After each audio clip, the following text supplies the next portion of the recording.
Admiral Zethkara's mandibles clicked nervously as she studied the holographic display floating before her command chair. The massive Zarathi dreadnought Dominion's Edge hung in the void like a metallic predator, its hull scarred from countless victories across the galaxy's outer rim. Today, however, victory seemed impossibly distant. "Status report," she commanded, her voice carrying the authority that had crushed 17 civilizations under Zarathi rule. "Admiral," her tactical officer's voice trembled, "the human vessel maintains its position. Our quantum disruptors have had no effect on their shields." Zethkara's 6 eyes focused on the small, almost insignificant craft that had appeared in their path 3 hours ago. The human ship Defiance was barely a tenth the size of her flagship, yet it had withstood bombardment that should have vaporized entire star systems. "Impossible," she hissed. "No civilization in this galaxy possesses shield technology superior to ours. We've conquered species that manipulated dark matter itself." The truth was more troubling than Admiral Zethkara realized. 6 months earlier, the Galactic Council had dismissed humanity's application for membership with barely concealed contempt. The humans, they declared, were too primitive, too emotional, too illogical. Their technology appeared crude compared to the elegant energy manipulation of the Altarians or the quantum mastery of the Zarathi themselves. What the Council hadn't understood was that human engineering followed a fundamentally different philosophy. Captain Sarah Chen stood on the bridge of the Defiance, her weathered hands gripping the railing as another wave of Zarathi fire washed harmlessly over their shields. Around her, the bridge hummed with controlled tension. "Shield status?" she asked. "Holding at 97%, Captain," replied Lieutenant Morrison from the engineering station.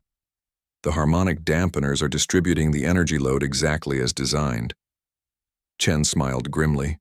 The galaxy's most advanced civilizations had spent millennia perfecting shields that could absorb, deflect, or phase shift incoming energy. They were marvels of physics and mathematics, capable of calculations that strained even quantum computers. But humans had approached the problem differently. "Dr. Reeves," Chen called to the elderly scientist hunched over a console near the back of the bridge. "How are our primitive shields holding up?" Dr. Marcus Reeves looked up from his readings, his eyes bright with vindication. "Better than I dared hope, Captain. The psychological resonance patterns are working perfectly. The secret lay not in advanced physics, but in understanding something the galaxy's logical species had overlooked: the power of emotion, belief, and collective will. Human shield technology wasn't based on energy barriers or quantum fields.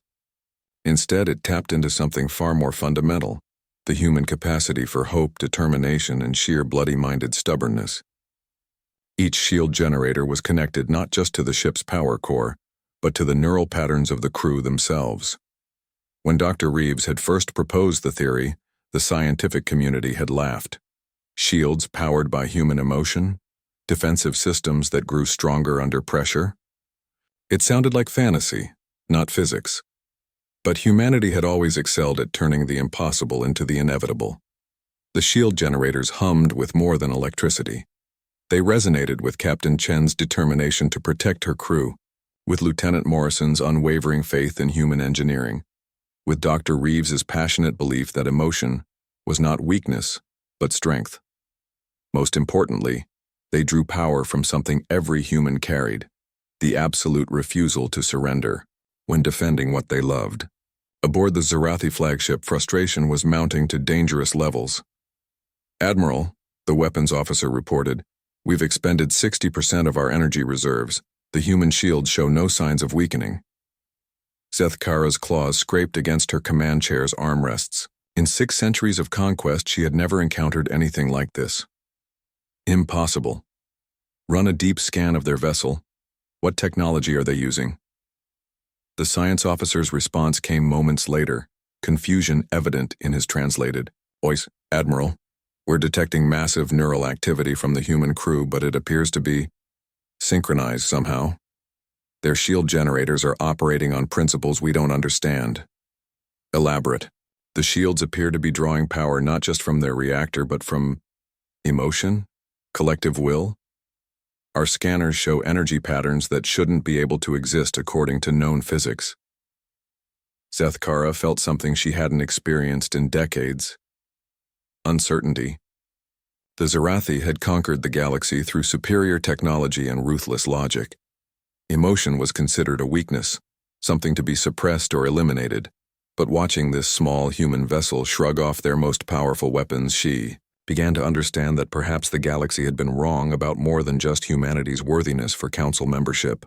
On the Defiance, Captain Chen made her decision. "Open a channel to the Zarathi vessel," she commanded.